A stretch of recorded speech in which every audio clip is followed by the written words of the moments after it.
Welcome back to the Cracked Mug. Today it's all about meatloaf.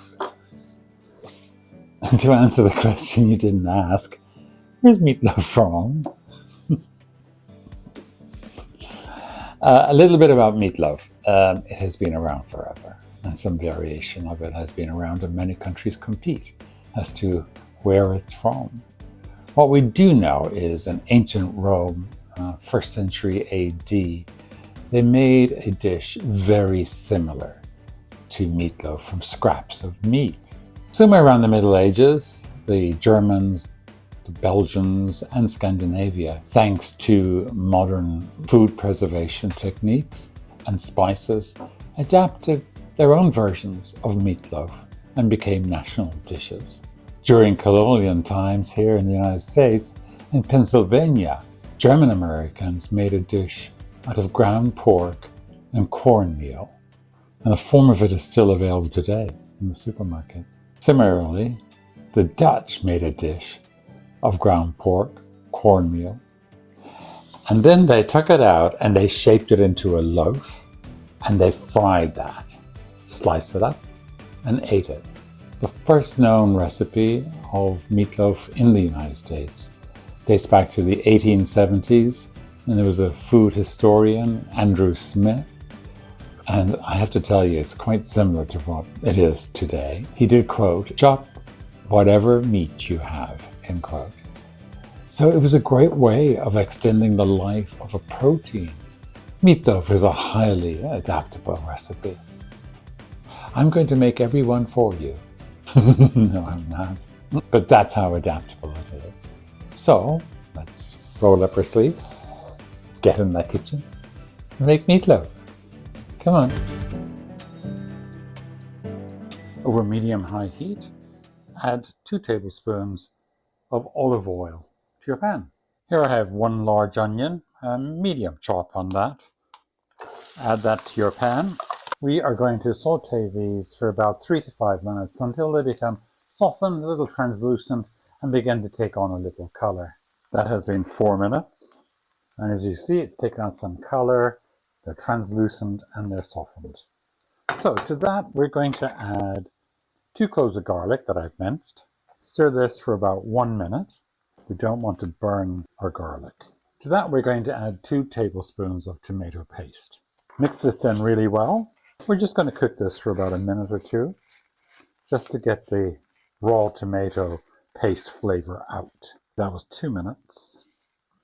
So we're going to let this cool completely before we add it to our meat and bread mixture. Here I have 4 slices of your standard white sandwich bread. We're just going to tear that up and put it into a large bowl. It's perfectly fine to leave the crusts on because they're usually very soft in the sandwich bread. To that, we are going to add 3/4 of a cup, that's 177 milliliters of, I'm using whole milk. Just going to stir this up and let it sit for 2 or 3 minutes. And then I'm going to come in and mash it up. Well soaked. So I'm just going to come in, beat it up a little bit to make a mush. And I'm just using a fork. That is looking maybe not attractive, but it's looking good for our purposes. Our bread is lovely mush. To that, we're going to add 3 eggs, lightly beaten, 1 teaspoon of dried thyme, 1.5 teaspoons of salt, and 1/2 teaspoon of black pepper, and 1/4 cup of fresh parsley. I'm using Italian parsley, chopped fine. Still using my fork, I'm going to mix this up really well. Lovely. It doesn't look attractive, but it'll taste wonderful. So, and to that we will add our onions. Mix that in well with a fork. To that, I'm adding 2 pounds of ground meat. What you put in is entirely up to you. You can do a mix and match of meats, like veal, pork, beef, entirely up to you. I happen to be using 1.5 pounds of beef and 1/2 pound of ground pork. I'm still using the fork to mix this in to begin with. We are going to have to form this with our hands when we put it on the pan. You can use gloves if you want to, otherwise immaculately clean hands. We don't want to overwork the meats here. Yet we do want it to combine well, but we don't want to squish that meat together too much. We don't want this really compact block of meat. It's amazing what you can do with a fork. I am happy with that. No big lumps of meat. I have lined this baking tray with some aluminum foil just to help with cleanup. There we go. It really is the easiest thing to shape with your hands. So nice and clean. Keep a nice rectangle. All right, let's make a quick glaze for our meatloaf. Here I have half a cup of ketchup, 2 tablespoons of brown sugar, 1 tablespoon of Worcestershire sauce. Mix all these together. That is well combined. Let's brush our meatloaf. The top and the sides. Just slather it on. That is ready for the oven. Now, one thing I want to mention, some people like to wrap this in bacon, just slice after slice. I've done it before, it's okay. To be honest, there's already pork in this, it doesn't need any additional fat. One thing that was a bit of a turn-off was when you bring the bacon across, you tuck the ends underneath all the way down. The bacon that remains underneath after it's done, it really doesn't look very appetizing. It's not fully cooked. It's more boiled in the juices at the bottom. So not needed. This meatloaf is going to be perfectly juicy. I'm going to check this after 45 minutes. An internal temperature should read 160 degrees Fahrenheit, 77.1 Celsius. And after we take it out, we're going to let it rest for 15 minutes.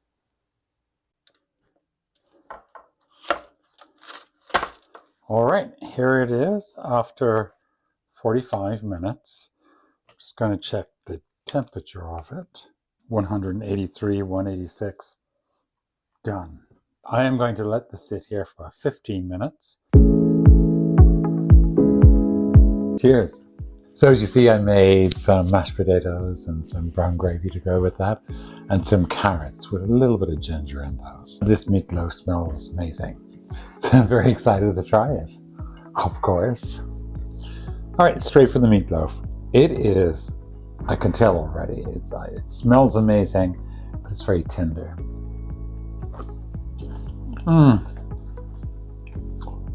Wow, it is just deliciously moist. Beautiful flavor. Let me just try it with a bit of mashed potato and meat. Lovely. Little bit of carrot and meat gravy. To me, this dish is all American, 100%. It's all I've ever known it to be. I didn't have it for the first time until I came to the United States, and I'm so glad I did.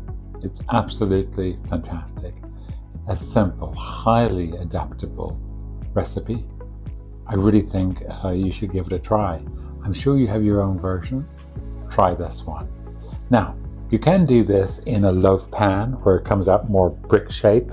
Personally, I'm not very fond of that because it sort of stews in its own fat, and that fat doesn't seem to go anywhere but back into it. And there's enough fat in this with the pork. Any extra fat in it, I don't mind that coming out because the pork in it keeps it extremely juicy, as does the breadcrumbs that we soaked in milk, which I can still spot some of them in there. So definitely, go ahead, make some meatloaf. There's so much of it left over.